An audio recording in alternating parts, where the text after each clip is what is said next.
जानवी की जुबान पर बचपन से ही हजार सवाल और मन में हर चीज जानने की उत्सुकता रहती है, जिस वजह से वो अपने भाई की शादी में चल रही रस्मों के बीच भी मम्मी से सवाल पूछने लगती है।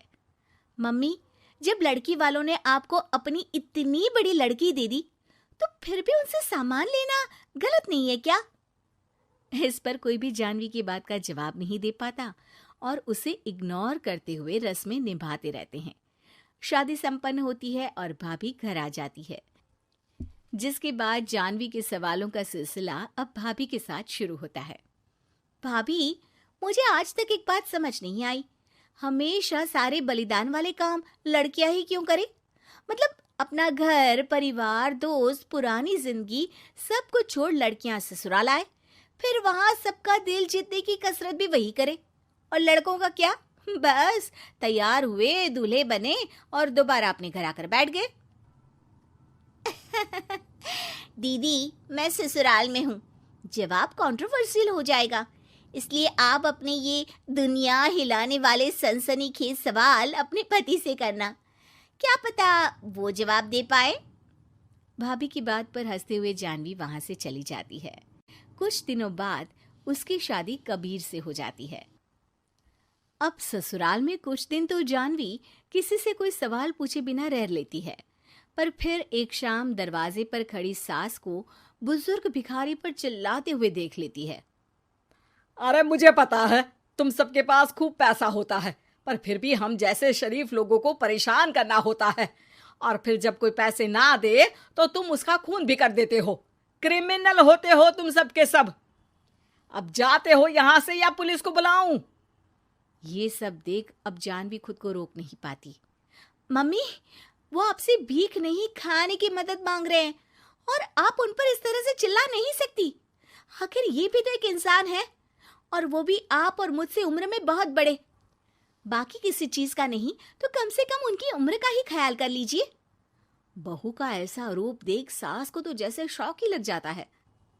जानवी भिखारी को खाना देकर वहां से भेज देती है, लेकिन इसके बाद से ही सास का उसके प्रति रवैया बदल जाता है। मुझे तो लगा था बहुत शांत बहू लेकर आई हूं, पर ये तो पूरी ज्वालामुखी निकली। अरे इतने दिनों से ये रंग क्या एक भिखारी के सामने अपनी सास की इज्जत उतारने के लिए छुपा कर रखे थे?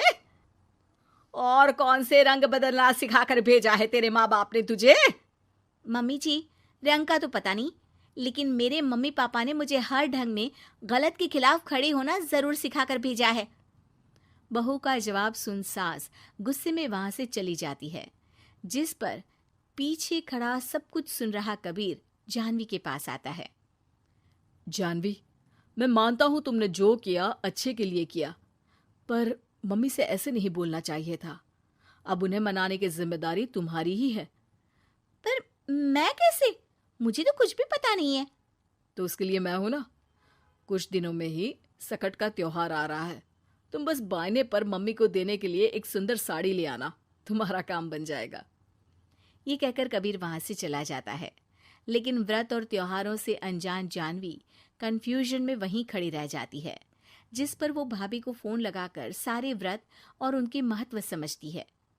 और उन्हें जानने के बाद वो बायने की साड़ी तो खरीद लाती है, लेकिन इसी के साथ उसके मन में अब नए सवाल पैदा होने लगते हैं। इसी तरह सकट के व्रत का दिन भी आ जाता है। हे भगवान, एक तो सुबह से भूखी, ऊपर से ये सवालों के बुलबुले पेट में उठकर और तहलका मचा रहे हैं। अब क्या करूं, किससे पूछूं? जानवी अपने आप से ये सब बोल ही रही होती है कि सास और कबीर उसके सामने आ जाते हैं। बायने और पूजा की सब तैयारी कर ली? हाँ जी, वो तो कर ली, पर क्या पर? फिर कोई सवाल है? पूछ लो, कहीं पेट में उसे रखे रखे एसिडिटी ना हो जाए। ज्यादा कुछ नहीं, बस पूछना था कि जब ये व्रत बच्चों और दाम्पत्य जीवन की सुख शांति के लिए होता है, फिर इसमें व्रत सिर्फ हम लेडीज ही क्यों रखती हैं? हिस्सेदारी तो दोनों की होती है ना? जानवी की बात सुन इस बार तो सास भी सोचने पर मजबूर हो जाती हैं। ये तो मुझे नहीं पता, और ना हमने कभी किसी से पूछा। बस जो बड़े बुजुर्ग रिवाज बना गए वही चल रहे हैं। इसकी भी कोई वजह जरूर होगी। अच्छा, और ये बायने की वजह? अब बायने से तुम्हें क्या दिक्कत है? नहीं नहीं, दिक्कत कोई नहीं है। बस सोचती हूँ कि अगर व्रत बच्चों या पति के लिए होता है तो हमेशा हर चीज का गिफ्ट सिर्फ सास को ही क्यों मिलता है? अरे पति के नाम पर व्रत है तो उन्हें, और बच्चों के नाम पर जो व्रत है उनमें बच्चों को क्यों गिफ्ट नहीं दी जाती? जानवी का सवाल सुन इस बार सास भड़कने के बजाय शांति से उसका जवाब देती है। वैसे ये सवाल एक बार मैंने भी अपनी सासू माँ से किया था, तो जवाब मिला कि सास की वजह से ही पति मिला है, इसलिए एक थैंक यू और इज्जत की तरह उन्हें ये बायना दिया जाता है। और बच्चों वाला तो मुझे भी नहीं पता। बाकी इस बात की भी कंफर्मेशन नहीं है कि सासू माँ ने ये सिर्फ मेरे सवालों को शांत करने के लिए बोला था या ये सच भी है। सास के जवाब और जानवी के सवाल से अब वो दोनों ही कंफ्यूजन में हैं कि आखिर सच और वजह क्या है। अगर आप लोगों के पास इन सवालों के जवाब हैं तो कमेंट करके सबके साथ ज़रूर शेयर कीजिएगा।